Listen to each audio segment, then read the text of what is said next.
Diyos ay maghahari na. Talikdan ang tanang sala, manalig sa balita niya. Alleluia, Alleluia, Alleluia, Alleluia.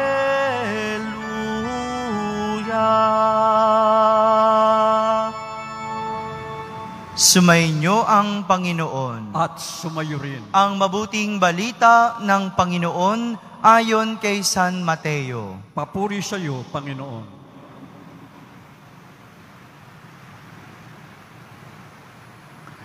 Noong panahong iyon, sinabi ni Jesus sa kanyang mga apostol, "Humayo kayo at ipangaral ninyo na malapit nang maghari ang Diyos. Pagalingin ninyo ang mga may sakit at buhayin ang mga patay. Pagalingin ninyo ang mga may ketong at palayasin ang mga demonyo. Yamang tumanggap kayo ng walang bayad, magbigay naman kayo ng walang bayad.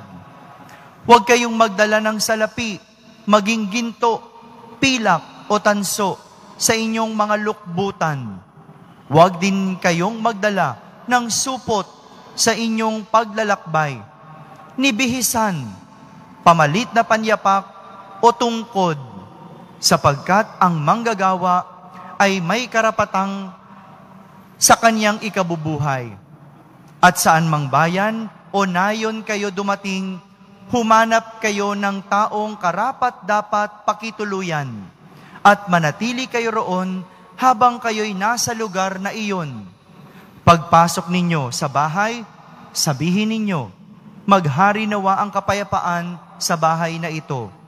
Kung karapat-dapat ang mga tao sa bahay na yaon, panatilihin ninyo sa kanila ang inyong bati. Ngunit kung hindi, bawiin ninyo ito. At kung ayaw kayong tanggapin o pakinggan sa isang tahanan o bayan, umalis kayo roon at ipagpag ang alikabok ng inyong mga paa. Sinasabi ko sa inyo na sa araw ng paghuhukom ay higit na mabigat ang ipaparusa sa mga tao sa bayang yaon kaysa dinanas ng mga taga-Sodoma at taga-Gomora. Mga kapatid, ang mabuting balita ng Panginoon. Pinupuri ka namin, Panginoong Jesucristo. Sa Ebanghelyong ating narinig, ang ating Poong Jesus Nazareno ay nagsugo ng kanyang mga alagad. Isinugo ni Jesus ang kanyang mga apostol. Pinadala niya sa iba't ibang lugar para mangaral ng paghahari ng Diyos, para magpagaling ng mga may sakit, para magpalayas ng mga demonyo, at para din maglinis ng mga may ketong. Pinadala ni Jesus ang kanyang mga apostol. Ang salitang apostol ay nanggaling sa salitang Griego na apostolos. Ibig sabihin, ipinadala o isinugo. Kaya kung ikaw ay isang apostol ng Panginoon, ikaw ay ibig sabihin, ipinadala, isinugo. Pag ikaw ay ipinadala, ibig sabihin, mayroon kang dala. Hindi ba? Yung kartero natin. Anong dala ng kartero? Sulat. Alam natin, hindi ka pwedeng maging kartero kung wala kang daladalang sulat. No? Yung mensahero. Anong dala ng mensahero? Mensahe. Di ba noon dati, telegrama. No? May dala, may hatid, may binibigay, may bit-bit. No? Ito yung sinasabi at gustong bigyang diin ni Jesus.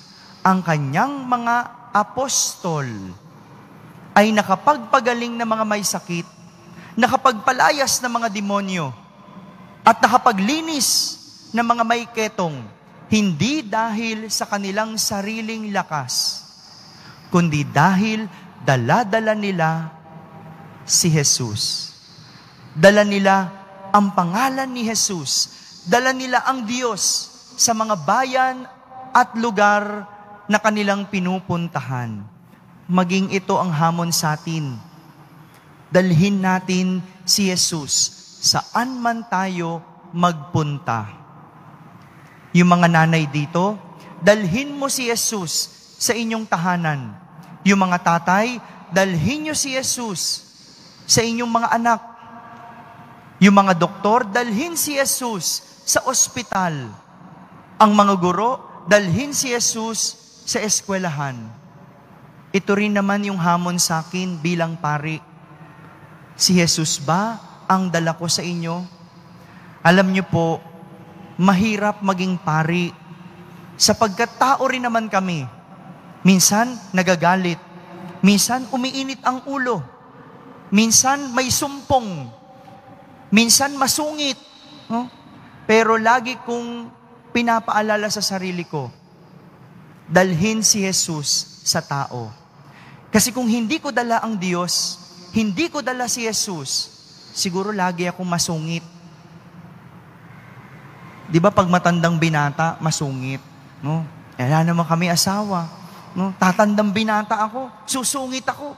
Pero kung palagi kong dala si Jesus, hindi sarili ko ang ibibigay ko, kundi si Jesus. Sa kumpisal, alam niyo po, yan, ang haba ng pila. Mahirap makinig ng mga kasalanan ng tao. At kung ako lang, nakakainis. Pero hindi naman kailangan ng tao, hindi ninyo kailangan ng kapatawaran ko. Ang kailangan ng tao ay kapatawaran ng Diyos. Kaya kapatawaran ng Diyos din ang ibibigay ko. Mahirap magpatawad. Alam ko, kahit ikaw, hirap kang magpatawad. Pero ang idalhin mo ay kapatawaran ng Diyos. Sapagkat hindi mo kayang magpatawad kung ikaw lang. Dalhin mo ang kapatawaran ng Diyos. Mahirap magbigay ng kaligayahan sa tao. Dahil minsan mainit ulo mo, lalo na pag walang pera. Pero dalhin mo si Jesus. Kapag si Jesus ang dala mo, masaya ang kapwa mo. Itong hamon sa ating lahat. Dalhin natin si Jesus araw-araw. Dahil kapag dala natin ng Diyos, magiging maganda, magiging masaya, at lahat ng imposible, magiging posible. Ito ang pagiging apostol ng Diyos. Dalhin ng Diyos sa ating kapwa, ibigay ang Diyos sa ating kapwa. Amen.